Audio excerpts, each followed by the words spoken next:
ज्ञान motivation trick में आपका दिल से स्वागत है। वीडियो को लाइक करके सब्सक्राइब जरूर कीजिएगा। चलते हैं वीडियो की ओर। एक बार बुद्ध अपने अनुयायियों के साथ एक नगर से दूसरे नगर की यात्रा कर रहे थे।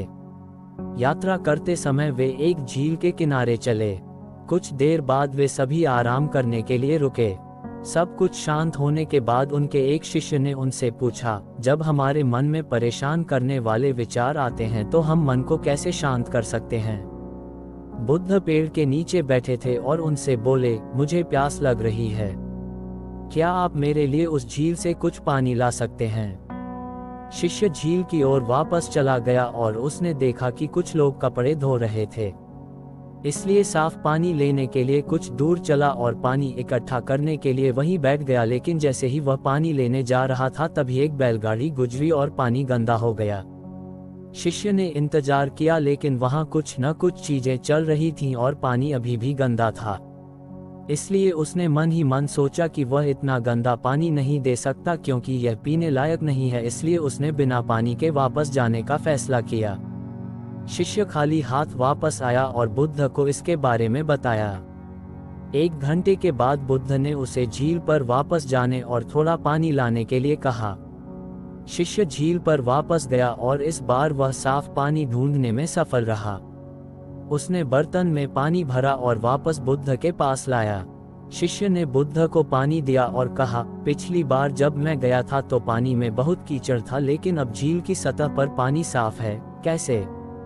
बुद्ध ने उत्तर दिया, जब आप पिछली बार गए थे तो कीचड़ अस्त व्यस्त था और वह सतह पर पानी के साथ मिल गया था और पानी पीने के लिए अयोग्य हो गया था। लेकिन जब आप 1 घंटे के बाद गए तो कीचड़ अपने आप बैठ गया और आपको साफ पानी मिला जो पीने के लिए उपयुक्त था।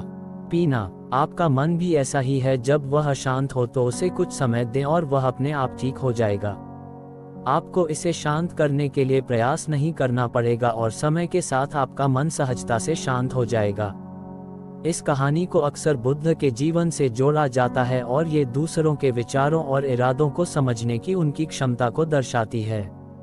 एक बार उस समय जब बुद्ध जेतवन मठ में रह रहे थे, वहाँ एक भिक्षु था जिसके पास कुछ अलौकिक शक्तियाँ थीं।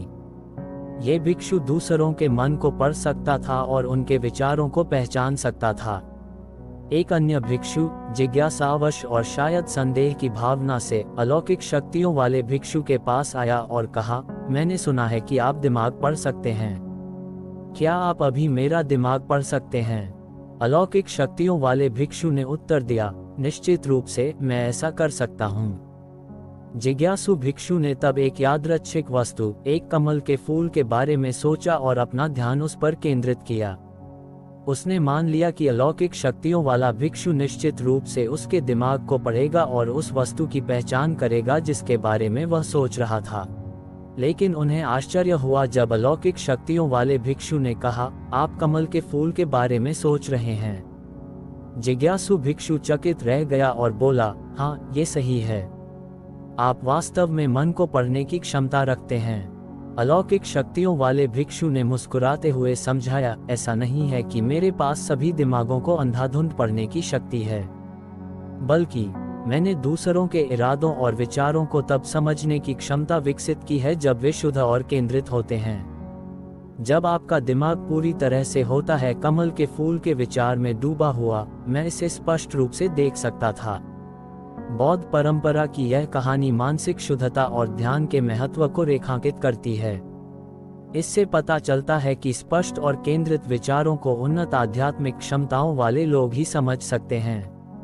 हालांकि इस कहानी को रूपक माना जा सकता है, ये बौद्ध धर्म के अभ्यास में सचेतनता, एकाग्रता और आंतरिक गुणों के विकास के मूल्य को बताती है। सिद्धार्थ का मन बचपन से ही करुणा और दया का स्रोत था। इसका परिचय उनके आरंभिक जीवन की अनेक घटनाओं से पता चलता है। घुड़दौड़ में जब घोड़े दौड़ते और उनके मुंह से झाग निकलने लगता तो सिद्धार्थ उन्हें थका जानकर वहीं रोक देता था और जीती हुई बाजी भी हार जाता। खेल में भी सिद्धार्थ को खुद हार जाना पसंद था क्योंकि किसी को हराना और किसी का दुखी होना उससे नहीं देखा जाता था।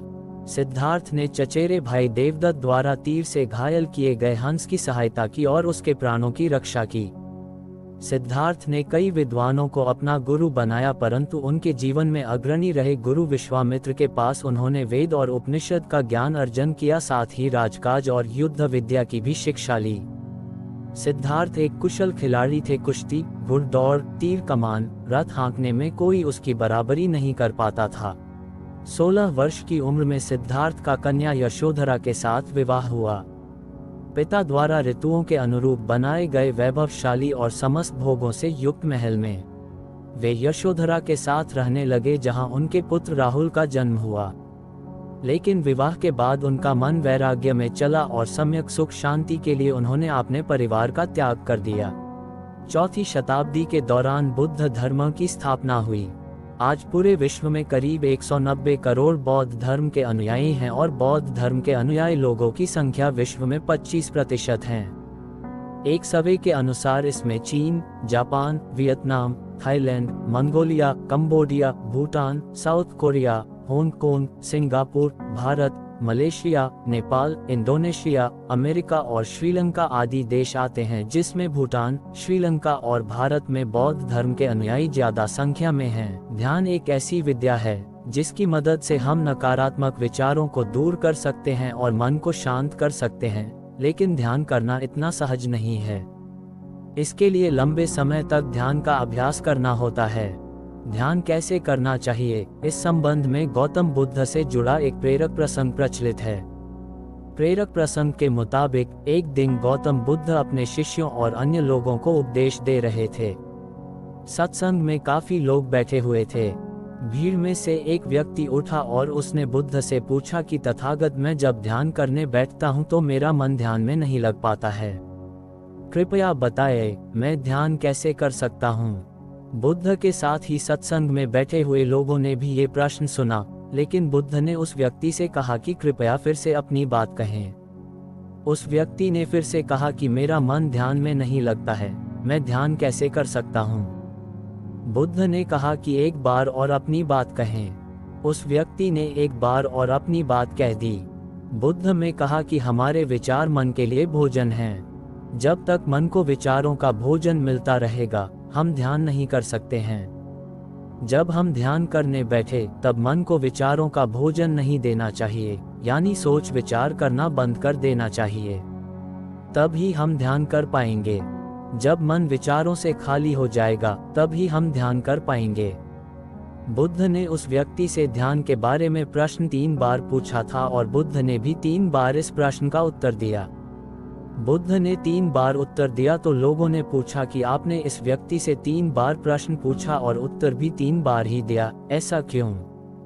बुद्ध ने लोगों को समझाया कि मैं इन सज्जन से 3 बार प्रश्न पूछा क्योंकि मैं प्रश्न के लिए इनकी गंभीरता को परखना चाहता था। जब मुझे लगा कि ये अपने प्रश्न के लिए गंभीर हैं, तब मैंने उत्तर भी 3 बार दिया ताकि मेरी बात इन्हें अच्छी तरह समझ आ जाए। 3 बार दोहराने से ये बात आप सभी के मन में ठीक से उतर गई होगी। आपको जो कुछ भी बनना है उसके लिए पहले आपको उसकी कल्पना करने की जरूरत है। तभी आपका दिमाग आपको जो बनना है वो बनने में सहायता करेगा। आपको अपने दिमाग का शासक बनना होगा, किसी और को आपके दिमाग का चालक न बनने दे। ये बुद्ध धर्म के संस्थापक गौतम बुद्ध के कुछ बौद्ध धर्म के संस्थापक महान धर्म गुरु गौतम बुद्ध जी के महान विचार और उनका जीवन सभी के लिए प्रेरणादायी है। उन्होंने अपने महान उपदेश और शिक्षाओं के माध्यम से न सिर्फ लोगों को जीवन जीने की कला सिखाई, बल्कि उन्हें मोक्ष प्राप्ति का रास्ता भी दिखाया। नेपाल के पास कपिलवस्तु के लुम्बिनी गांव में जन्मे महात्मा बुद्ध जी ने संसारिक मोह माया को त्याग कर खुद को पूरी तरह प्रभु की भक्ति में समर्पित कर दिया था और परम ज्ञान की प्राप्ति की थी।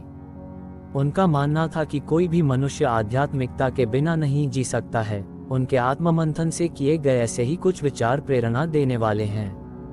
बौद्ध धर्म की नींव रखने वाले गौतम बुद्ध जी का जन्म एक अत्यंत समृद्ध एवं वैभवशाली राजा के महल में सिद्धार्थ के रूप में हुआ था और उनके जन्म के समय ही उनके महान योद्धा और तपस्वी बनने की भविष्यवाणी कर दी गई थी, जिसके चलते उनके पिता ने उन्हें तपस्वी बनने से रोकने के लिए कई सालों तक उनका बाहरी दुनिया से परिचित नहीं करवाया और अपने राजमहल में ही रखा। लेकिन एक बार अपने पिता से छिपकर गौतम बुद्ध अपने गांव की सैर पर निकल पड़े। तभी एक वृद्ध, बीमार विकलांग और असहाय व्यक्ति को देखकर उनका हृदय परिवर्तन हो गया और फिर उन्होंने अपना राजपाट त्याग कर तपस्वी बनने का प्रण ले लिया और जीवन मरण चक्र से संबंधित सभी प्रश्नों के उत्तर की खोज में लग गए और कठोर तपस्या के बाद उन्हें बोध गया बिहार में बोधि वृक्ष के नीचे परम ज्ञान की प्राप्ति हुई और उन्होंने फिर अपने उपदेशों और शिक्षा के माध्यम से लोगों को दया, करुणा और मानव